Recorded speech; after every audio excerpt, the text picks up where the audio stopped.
Bonjour et bienvenue dans cette nouvelle vidéo consacrée à l'ISO 14001 version 2015. Aujourd'hui, on va voir la continuité de nos vidéos précédentes et on va continuer avec le chapitre 4, contexte de l'organisme, troisième partie. Je vous rappelle que dans les vidéos précédentes, on avait vu dans le contexte de l'organisme deux sous-chapitres ou bien deux paragraphes, enjeux internes et externes, à partir desquels on peut déterminer et identifier les risques et opportunités. Puis le deuxième paragraphe, c'est besoins et attentes des parties intéressées. À partir de ce paragraphe, on peut tirer ce qu'on appelle les obligations de conformité.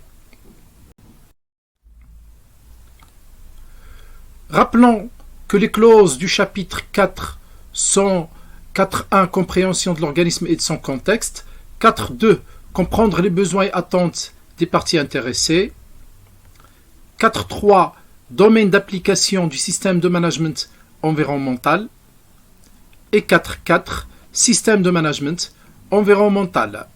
Dans cette vidéo, on va voir le troisième paragraphe 4.3 domaine d'application du système de management environnemental.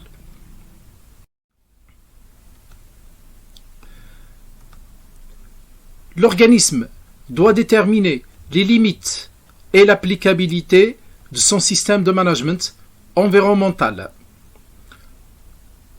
Et ça, c'est pour établir son domaine ou bien son champ d'application. Ça veut dire quoi le champ d'application? C'est un document qui va décrire les opérations, les processus et même les locaux que l'organisme a inclus dans son système de management environnemental.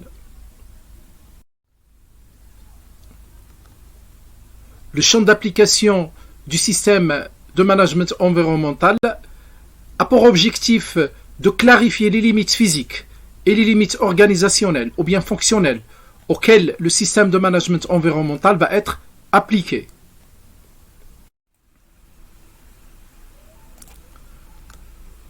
Donnons des exemples de ce que peut inclure un domaine d'application du système de management environnemental. Donc on peut citer des activités, des produits et des services, des installations. Le domaine d'application du système de management environnemental peut inclure l'ensemble de toute l'organisation, ou bien seulement des sections spécifiques de l'organisation, ou bien des fonctions de l'organisation. L'organisme possède la liberté et la flexibilité de définir et choisir ses limites pour son propre domaine d'application du système de management environnemental, mais il faut faire attention, il ne faut pas exclure tout ce qui peut avoir une influence sur la performance environnementale de l'entreprise ou bien des obligations de conformité. Et c'est pour ça qu'on va se baser sur deux concepts pour choisir et limiter le domaine d'application du système de management environnemental. Donc tout ce qui est sous maîtrise ou influence et qui peut avoir un impact sur la performance environnementale doit être choisi dans le domaine et doit être inclus dans le domaine d'application du système de management environnemental. Donnons des exemples sous forme de schéma.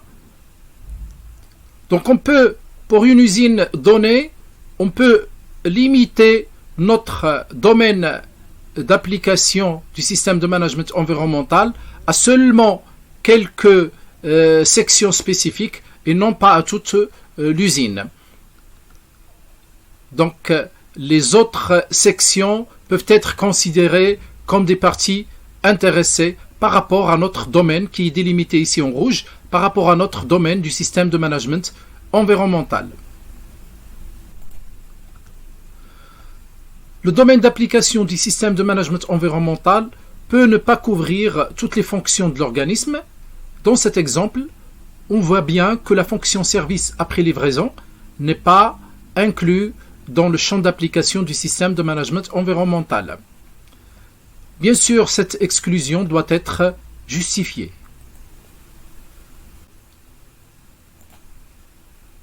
Voyons maintenant les critères sur lesquels on va se baser pour définir et établir le domaine d'application d'un système de management environnemental. Donc le premier critère, ce sont les enjeux externes et internes qu'on a vu dans le premier paragraphe de ce chapitre. Deuxième critère, c'est le respect des obligations de conformité qu'on a vu dans le deuxième paragraphe du chapitre contexte de l'organisme. Troisième point, ce sont les unités organisationnelles, les fonctions et les limites physiques de l'organisme. Quatrième point, ce sont les activités, produits et services de l'organisme.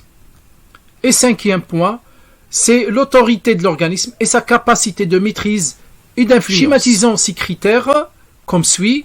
Donc, le domaine d'application du système de management environnemental va être établi en se basant sur les enjeux externes et internes, sur les obligations de conformité, sur les unités organisationnelles, fonctions et limites physiques de l'organisme, sur les activités, produits et les services de l'organisme, et sur son autorité et sa capacité de maîtrise et d'influence. Je vous rappelle que le mot maîtrise et influence vont être très utilisés dans la norme ISO 14001 version 2015. Voyons maintenant les deux mots maîtrise et influence et voyons ce qui est considéré sous maîtrise et ce qui est considéré sous influence.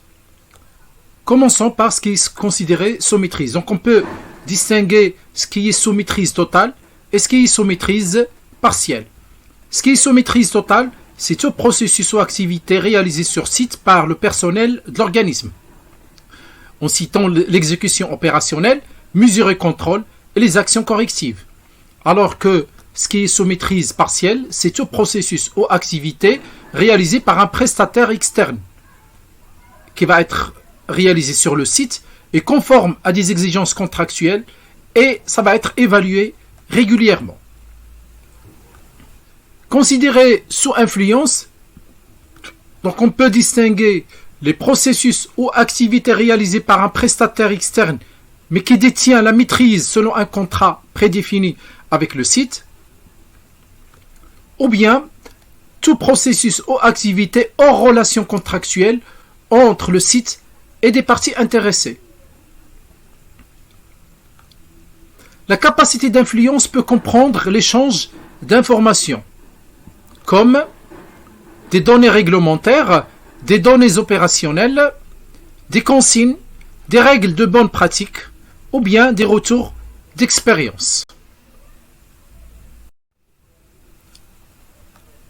Le champ d'application qui a été établi doit être conservé sous forme d'informations documentées et c'est le seul document qui est exigé par la norme ISO 14001 version 2015 dans le chapitre contexte. C'est le seul document et doit être mis à la disposition des parties intéressées.